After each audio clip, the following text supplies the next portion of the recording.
My husband, James, set a cup of coffee in front of me with a smile that didn't quite reach his eyes.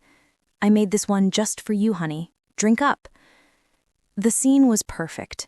A sunlit, elegant dining room in Nina's Kirkland home, the air filled with the scent of Sunday brunch. But the cup in front of me had a faint, strange, almost metallic smell. Across the table, James's sister, Nina, watched me intently, a hungry glint in her eyes.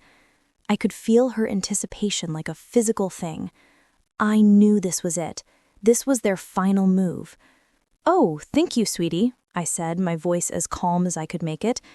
I reached for the sugar, feigning a clumsy lurch, and my arm accidentally swept my coffee cup a few inches closer to Nina's. In the brief moment of chaos as I righted myself, I discreetly switched our mugs. I sat back down, a practiced, apologetic smile on my face. So clumsy today. I don't know what's wrong with me.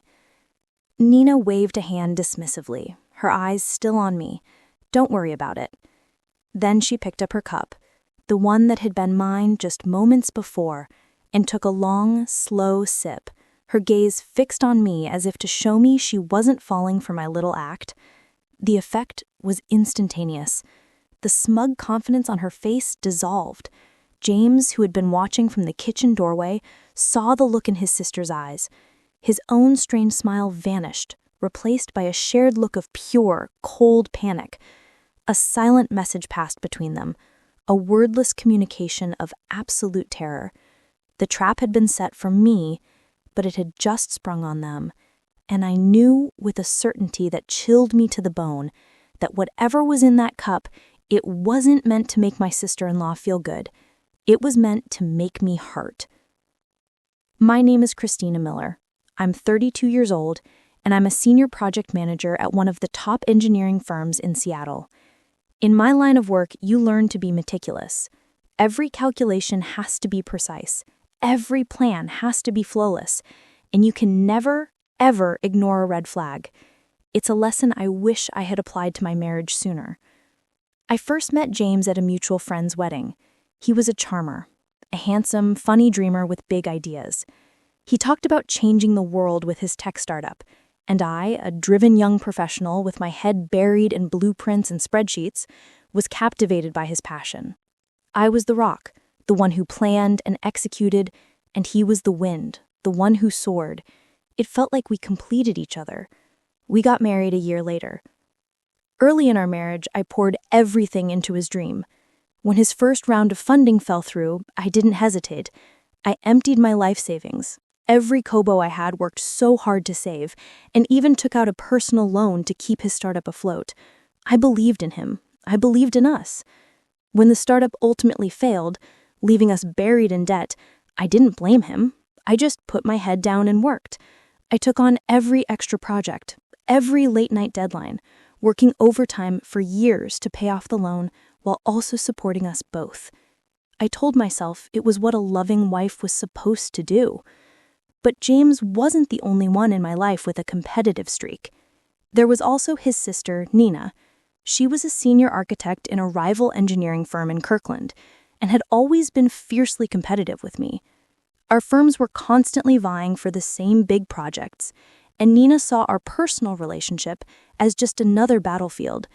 She would make snide comments about my work at family gatherings, accidentally spill drinks on my presentation folders at industry mixers, and always find a way to undermine my professional standing. I tried to ignore it, to write it off as simple jealousy. She was family after all. The stakes had never been higher than they were now. For the last 6 months, my firm and Nina's firm had been locked in a bitter competition for a massive, career-defining international contract, the largest in our city's history. Winning it would not only be a huge professional triumph for me, but also a turning point for my firm. For Nina, it was a chance to finally beat me and prove she was the better engineer. My career was on the line. But as I would soon discover, so was my health and my very marriage.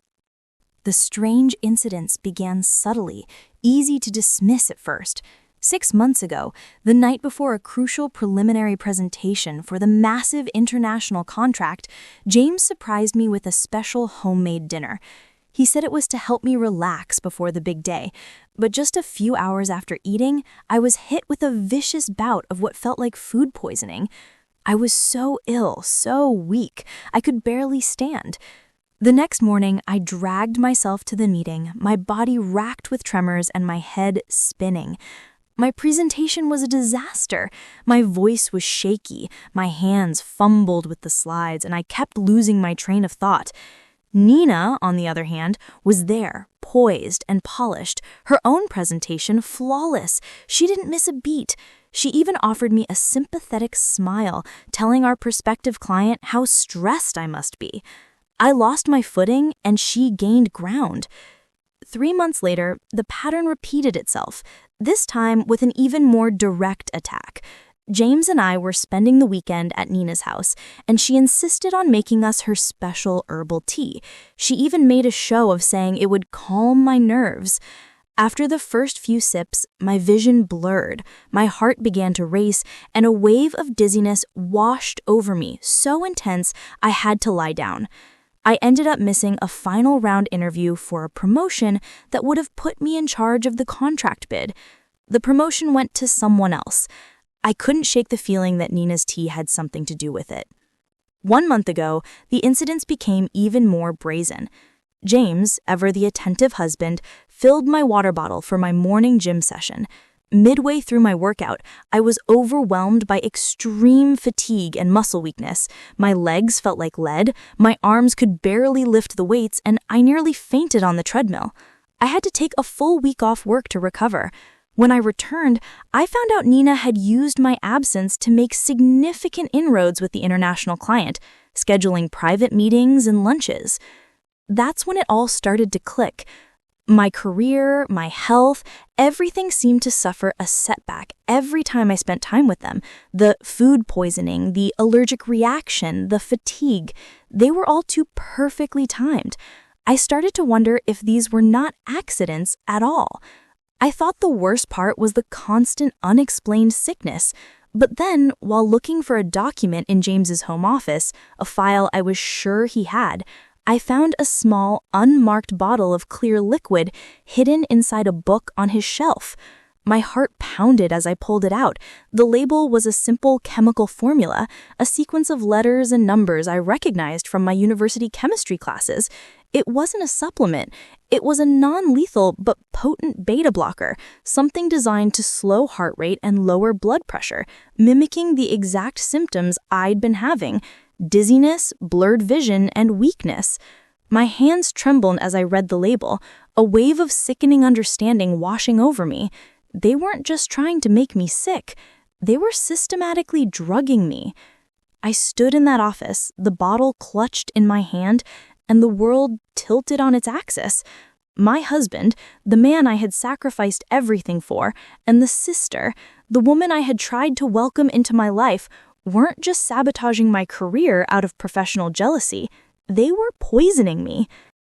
Standing in James's office, the tiny bottle a heavy, cold weight in my hand, the full scope of their betrayal hit me like a physical blow. This wasn't just corporate sabotage. This was a calculated, criminal conspiracy. They weren't just trying to make me look bad. They were systematically trying to dismantle me, piece by agonizing piece. The betrayal of my husband, the man I had given everything to, felt like a poison far worse than the one in the bottle. I replayed every incident in my mind, and the motive, once a vague suspicion, now clicked into horrifying focus. The food poisoning before the preliminary presentation, the tea incident before the promotion interview, the contaminated water bottle before Nina's private meetings with the international client. Every single illness had been perfectly timed to coincide with a critical milestone for the contract, the very contract Nina was so desperate to win. It wasn't just about getting ahead. It was about taking me out of the game entirely, using James as her loyal, unsuspecting pawn. Or maybe not so unsuspecting. He had willingly prepared the poison for me. The thought made me sick to my stomach. For a moment, a wave of rage so hot it felt like fire washed over me. I wanted to storm into the living room, throw the bottle at them, and demand to know why. But a colder, more logical part of my mind took over. What would they do? They would deny everything, of course. They would call me crazy, paranoid. They would twist the narrative until I was the one who looked unstable. No, confrontation was useless. I couldn't just have an argument. I needed evidence, undeniable, irrefutable proof. I had to catch them in the act, in a way that left no room for doubt or denial.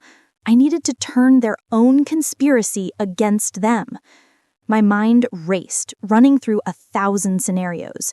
I had to be smart, meticulous, and patient. Just like in my work as an engineer, every move had to be calculated. My brain, which had spent years designing and building, now began to meticulously construct a trap of my own. I remembered the upcoming family brunch at Nina's house, a casual get-together James had been oddly insistent I attend. He'd said Nina wanted to clear the air before my final presentation for the contract next week. The hairs on the back of my neck stood up. The timing was perfect. I knew then with chilling certainty that this was it. They were planning their final move. And this time, I would be ready. I went to my closet and reached for a box on the top shelf.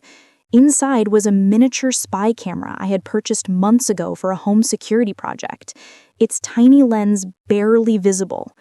It was time to put my engineering skills to their most critical test. I would use their own weapon against them. The final move was theirs, but the last laugh, I decided, would all be mine. I was done being the victim. It was time to become the architect of my own revenge. From that moment, I wasn't a wife or a victim anymore. I was an investigator, a meticulous planner, and a predator setting a trap. Panic was useless. What I needed was a calm, methodical approach. I knew they were planning their final move at the upcoming brunch, and I had to be ready. My first step was to gather irrefutable evidence. I took the small, unmarked bottle I'd found in James's office and drove across the city to a private laboratory I found online, one that offered discreet chemical analysis. Under a pseudonym, I handed over a small sample, claiming it was for a work-related project. The chemist's face was unreadable, but I could feel his curiosity as he accepted the vial. He promised the results in 48 hours. Next, I opened a new file on my computer, naming it something innocuous like Project Budget. Inside, I started a detailed log of every single incident. I documented the date of the food poisoning in February, the allergic reaction in April, and the contaminated water bottle in May. For each entry, I noted my symptoms, the circumstances, and who had prepared my food or drink. I even added a list of witnesses, colleagues who saw me stumble through my presentation, friends who saw my fatigue at the gym. This wasn't just my story anymore, it was a criminal case, and I was building the file. The day before the brunch, I put the next phase of my plan into action. I called Nina and said I wanted to drop off a small gift for her as a peace offering before the big contract presentation. She was a little surprised, but agreed. When I arrived, I was the picture of an apologetic friend. "I'm so sorry for being so distant lately," I said, handing her a box of artisanal chocolates. "The stress of this contract has been too much." She smiled, the kind of tight, satisfied smile a cat gives a bird. As she turned to put the chocolates away, I moved quickly. The tiny spy camera I had purchased was no larger than a button. I had already put a small piece of double-sided tape on its base. As I admired her living room, I discreetly placed it on a bookshelf, positioning it so it had a perfect, unobstructed view of the dining table where we would be having brunch the next day. A silent, unseen witness. I made small talk for a few more minutes, then left, my heart pounding with a mixture of fear and cold resolve. Later that evening, from the safety of my car parked down the street, I connected to the camera's feed on my phone. The picture was perfectly clear. I could see the dining table, the chairs, and the kitchen in the background. My trap was set. The next morning, I watched the live feed from my car as James and Nina moved through the kitchen, their forms tiny on my phone screen. They were smiling, whispering to each other, a shared conspiratorial glee on their faces. I saw James go to the pantry, pull out the small unmarked bottle I had found in James's office, and take out a few drops. He then went to the coffee pot, pouring a single cup. He added the clear drops to my cup, then stirred it carefully with a spoon. Nina watched, her smug expression confirming everything I had suspected.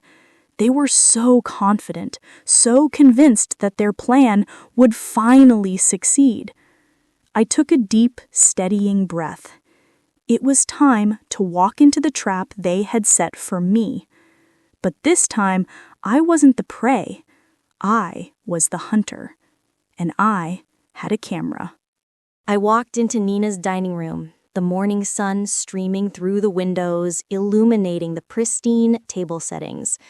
I smiled at James and Nina, feigning a sense of normalcy that felt miles away from the cold reality of the situation. I knew exactly what was in the cup James placed in front of me, and I knew Nina was watching me, waiting. My heart pounded, but my hands were steady. I was finally ready. The moment played out just as I had planned in my head. I reached for the sugar, letting my hand wobble just enough to accidentally knock my cup a few inches toward Nina. In the split second it took for me to right myself, I swapped the cups with a speed that came from years of fending off Nina's professional ambushes. "Oh, my apologies," I said, a little laugh in my voice. "I'm so clumsy today, honestly." Nina waved me off, a smug, triumphant look on her face. Then she took a long, leisurely sip from the cup that was now hers, her eyes holding mine as if to say, "Your fate is sealed."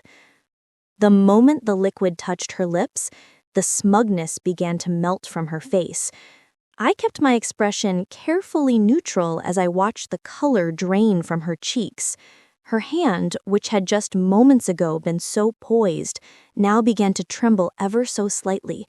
She set the cup down with a clatter. "What's wrong, Nina?" I asked, my voice laced with a subtle, dangerous sweetness. "Don't you feel well?" James, who had been watching with a predatory smile, saw the look on his sister's face. His own smile vanished. "Nina, what's happening?" he asked, his voice strained. He took a step toward the table, and that's when his eyes caught mine, a flash of pure, unadulterated terror passing between us. He realized which cup she had just drunk from. He lurched forward, knocking over a chair.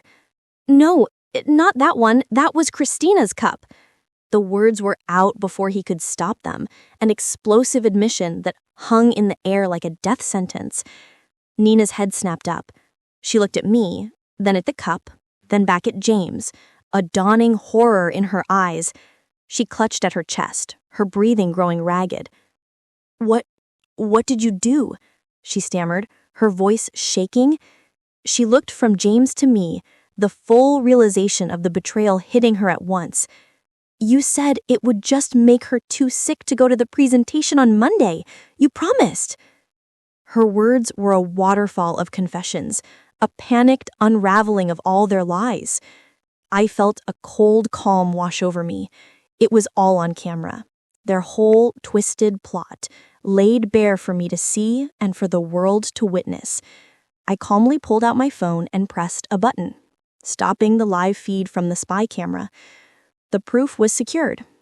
I looked at them both, James standing frozen in terror, and Nina beginning to slide out of her chair, her body racked with tremors. "I think we need to call an ambulance and the police. You have a lot to explain." The paramedics and police arrived at Nina's home within minutes. As Nina was being loaded onto the stretcher, her body still racked with tremors, James was read his rights. his face a mask of disbelief and terror. I stood there, calmly, and told the police everything. I showed them the video I had just recorded, Nina's frantic confession and James's horrified admission playing out on my phone. They saw the whole story, from the moment he carefully poisoned the coffee to the moment they realized the trap had sprung on them. The investigation was swift. The lab analysis of the substance I had given them came back, confirming my suspicions. It was indeed a potent beta blocker, a powerful drug that, in the doses they had been using, could have caused severe heart and respiratory distress. The police searched James's office and Nina's home, finding the rest of the small bottles, and even more damning, a detailed log of every poisoning attempt, with dosages and my corresponding symptoms meticulously documented.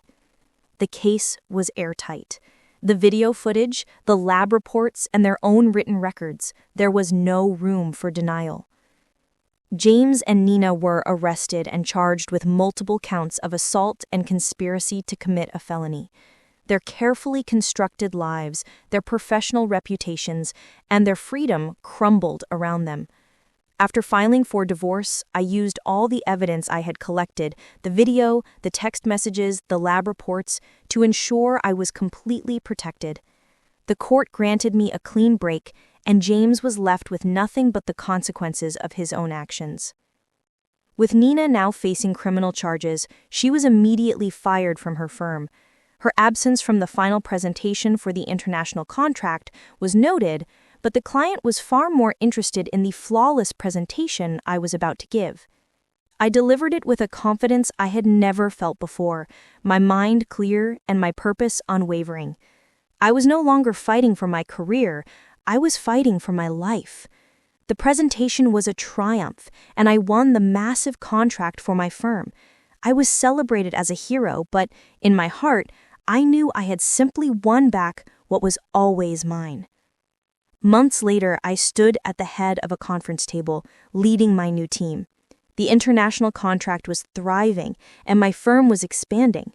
I had not only survived the betrayal, but had emerged stronger, more successful, and finally free. The woman who had given away her life savings and worked herself to exhaustion to support a man who was systematically poisoning her was gone. In her place was a woman who was an architect of her own destiny. I had learned a difficult but invaluable lesson. Trust your instincts and never, ever ignore a red flag. Months passed and my life changed completely.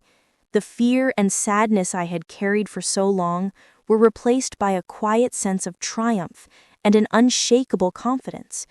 I had won, but the victory wasn't just in securing a major contract or getting out of a toxic marriage. The real victory was in reclaiming my own strength. Yet, even after all this time, there is one moment that still replays in my mind. The moment I watched my sister-in-law, Nina, take a long, deliberate sip of that coffee. In that instant, I knew what was about to happen. I wasn't just observing a situation anymore. I was a direct participant. I didn't put the poison in the cup, but I let the trap they set for me spring on them instead. I didn't save Nina from the very same fate she meticulously planned for me. I did what I had to do to protect myself and expose the truth. I had to, or I might have ended up in a hospital, or worse, a final victim of their twisted ambition. I had to let them face the consequences of their own actions. So I ask you, was swapping the cups a justified act of self-defense, or did it cross a moral line? When you know a trap is set, is it your responsibility to disarm it, or is it fair to let the trapper walk into it themselves? Be honest in the comments below.